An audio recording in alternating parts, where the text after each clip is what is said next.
महाराज येसाची पाहिलं नाही तुम्ही कोण कसे तमाशे करून जातात येत होते. दगड फक्त दगड बनवले लोकांनी आम्हाला. कुणीही यावं आणि या दगडावर बूट टेकून बसावं हीच लायकी आमची या महाराष्ट्रात. महाराज लोक लईच दाबीत झाले. जिथं तिथं दिसतं आपल्या नावाचा वापर करतात आणि स्वार्थ साधून घेतात. येसाची अरे आम्हाला शेंदूर फासून देव बनवलं याने, पण त्या शेंद्राच्या आतला दगड तर बदलत नाही ना. यासाठी का आम्ही इथे स्वराज्याचा अट्टहास केला होता.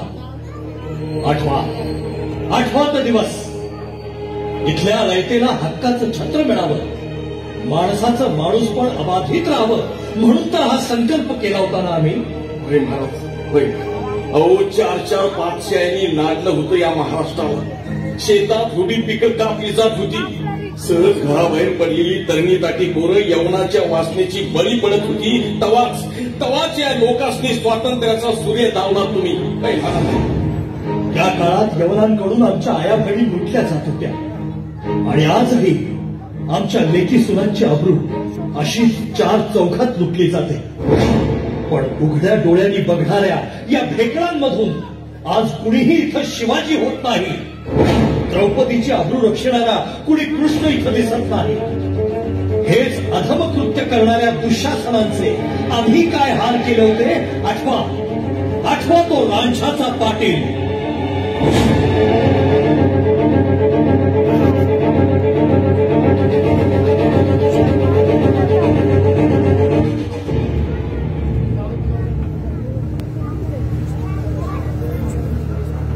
सोड कुठं नेताय मला आणि कोण आहे शिवाजी. अरे सोड.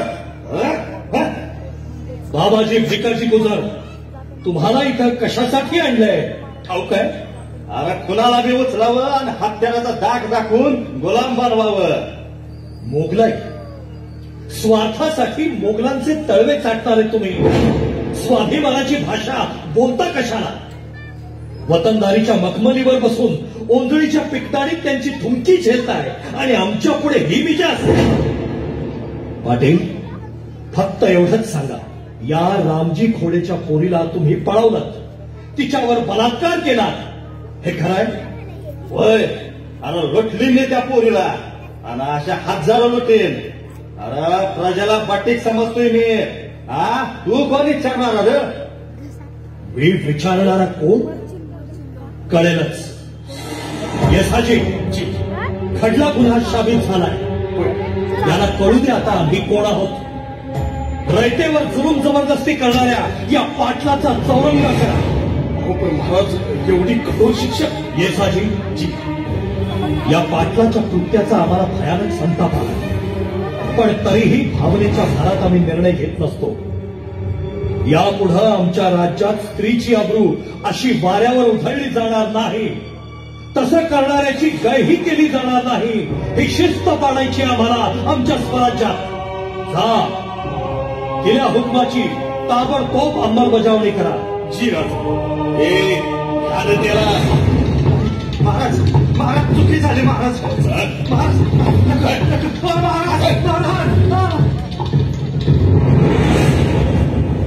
महाराज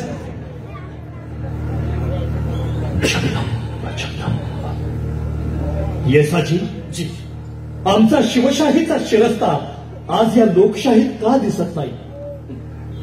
कसा दिसेल महाराज? आज इथलं लोकच भिवून चिडी चूप आहेत बघा. नाव नुसतं लोकशाही. लोकांच्या हातात काय आहे महाराज? काय बी नाही. पण ही परिस्थिती ओढवली कशामुळे? आळशी झाल्यात लोक. आळशी. त्यासनी वाटतं एकदा आपण काय एखादा नेता निवडून दिला की समजा परिवर्तन त्यानंच करावं. आपली काय बी जबाबदारी नाही असं वाटतं यासनी. नाही यासाठी हा आळस नव्हे. लोकांना मुळात हे राज्य आपलं वाटत नाही. ही चूक राज्यकर्त्यांची. त्यांनी हा आपलेपणा कधी निर्माणच केला नाही. आमच्या शिवा काशीदानं तानाजी बाजीप्रभूनं जीवाचं बलिदान दिलं. प्रतापराव गुजरांनी यवनी फौजेच्या वळव्यात स्वतःला झोकून दिलं. कशासाठी? ही भूमी त्यांना आपली वाटत होती म्हणून.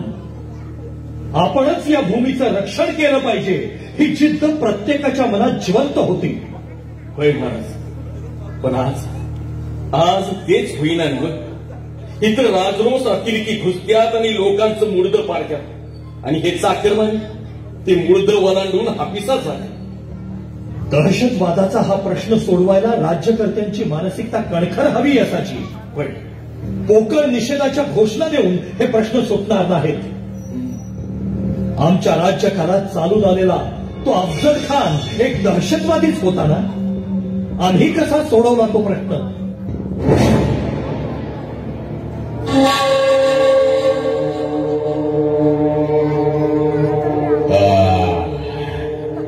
आइए राजा जी, आओ आओ. अपनी सारी शेखी छोड़कर इस अफजल खान के मातहत बन जाओ. पहले तो मैं तुम्हें आला हजरत के सामने पेश करूंगा. आओ, डरो मत. भीती खान साहेब, आम्हाला भीती फक्त श्री प्रभू रामचंद्रांची.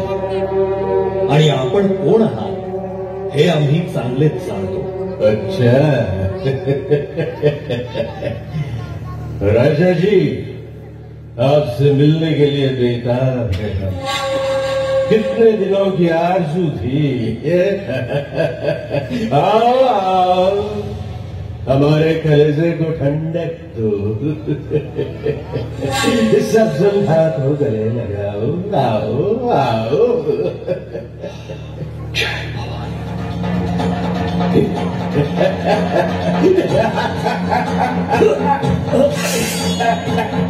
जय भवानी.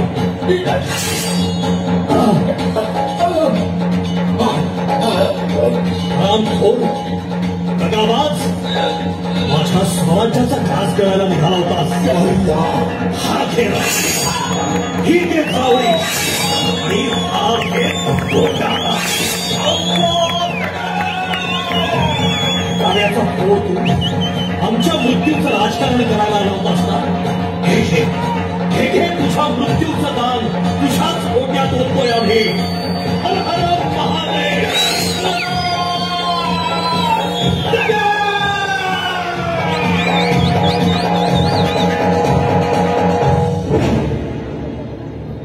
येसाजी जी, अफजल खानाचा खात्मा ही एका व्यक्तीला मारण्याची कथा नव्हती. प्रश्न होता 2 राजसत्तांच्या भवितव्याचा. प्रश्न होता रयतेच्या सार्वभौम हिताचा. ही रयत स्वाभिमानानं जगली पाहिजे आणि तो स्वाभिमान आयुष्यभर आम्ही जपला. होय तर एवढं त्या शाहिस्ती खानाचं सैन्य तर, पण त्याच्या पुढे बी आपण हार मानली नाही. पुरंदराच्या तहानं समज स्वराज्य गमावलं, पण स्वाभिमान सोडला नाही. होय येसाची, आज पावलोपावली राज्यकर्त्यांसमोर लाळ घोटणाऱ्या युवकांनी तरी जाणून घ्यावं कैसे आम्ही त्या दिल्लीच्या तख्ताचही नमवलं होतं.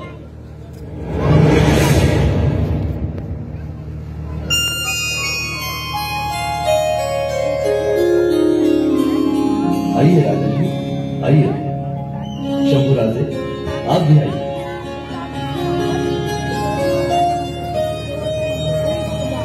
राम सिंह, हमसे भी आगे ये कौन खड़ा है? महाराज, आप हैं राजा जसवंत सिंह. जसवंत सिंह. जसवंत सिंह, हाच तो जसवंत सिंह ज्याला कोंढाण्याच्या पायथ्याशी आमच्या मावळ्यांनी चेचला. त्या जसवंत सिंगाच्या मागे आम्हास उभे केले जाते. कशासाठी आमचा हात मान? राम सिंह, जी, ये कौन है? और शिवाजी को कह दो कि वो एक पराजित मांडलिक है. जहां खड़ा है चुपचाप खड़ा रहे. मांडलिकत्व पत्करलंय कोणी आपले? हे तख्त तो आमच्या पूर्वजांचे, धर्मराज युधिष्ठिरांचे. मयुराची पिसे लावून कावळेही इथे येऊन बसतील, पण म्हणून पिंडावर चोच मारण्याची खोड जात नाही त्यांची. असं दुसऱ्याचं उष्ट खाणाऱ्या आईत खाऊना आम्ही बादशाह म्हणणं अशक्य. शिवाजी, हमें कौवा कहते हो, जानते हो इसका नतीजा? परिणामांची पर्वा मराठा करत नाही. या दरबारात ही मान तुटली तरी हा देह झुकणार नाही, मनातले अंगार विझणार नाहीत. हेच अंगार उद्या स्वाभिमानाच्या मशाली भडकवतील आणि या शाही सल्तनती जाळून भस्मसात करतील. महाराष्ट्राच्या कोटी कोटी पिढ्यांमध्ये भरून राहील फक्त हा अस्मितेचा यलगार. राम सिंह जी उसे खिल्लत दे दो. जी हुजूर. अरे जा, नकोय तुझी भीक. दादाजी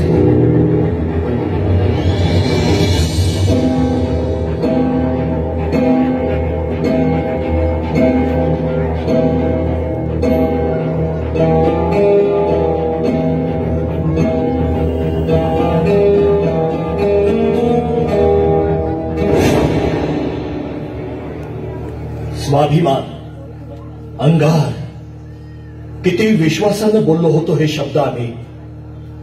पण कुठाय तो स्वाभिमान? भर चौकात लेकी बाळींची आबरू लुटली जात असताना हा अंगार कुणाच्याही डोळ्यात उफाळत नाही. शेतकऱ्यांच्या आत्महत्या समोर होताना ही अस्मिता सळसळत नाही. राज्यकर्त्यांच्या मागे मेंढरासारखं फिरताना यांना लाज शरम वाटत नाही. ही अशी दुरावस्था महाराष्ट्राची, माझ्या महाराष्ट्राची. आणि ही दुरावस्था केली कुणी? या लोकांच्या नाकर्तेपणाने. ज्या मनगटात कर्तृत्वाच्या तलवारी सावराव्या तेच हात फेकण्याप्रमाणे आभाळाकडे पसरून हे फुकाचा गजर करता आहेत. राजे पुन्हा जन्माला या, राजे पुन्हा जन्माला या. अरे कशासाठी जन्माला या? याच हातांच्या मुठी वळून तुम्हीच शपथ का घेत नाही तुमच्यातला एखादा शिवबा घडवण्याची? हा शपथ या देशाचा स्वाभिमान हरवेल असं कोणतंही कृत्य आपण करणार नाही. घ्या शपथ. आपल्या अन्नदात्याला, शेतकरी कष्टकरी वर्गाला कसलीही कोशिश देणार नाही. अरे घ्या शपथ. मी तुमच्याशी बोलतोय. अजूनही मला दगडी पुतळा समजून तुम्ही दगडासारखं राहू नका. घ्या शपथ. आम्ही शपथ घेतो, आम्ही शपथ घेतो. घ्या शपथ. शपथ घ्या. लेकी सुनांच्या अब्रूचं रक्षण करण्यासाठी आम्ही सदैव कटिबद्ध राहू.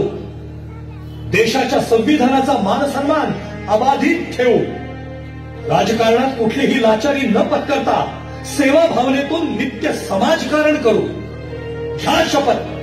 आम्ही शपथ घेतो. शाबास. आजची ही तुमची जागरूकता उद्याची पहाट आणेल. निश्चय करा, आपलं प्रत्येक पाऊल इथं साकारेल सामर्थ्यशाली महाराष्ट्र. बोला हर हर.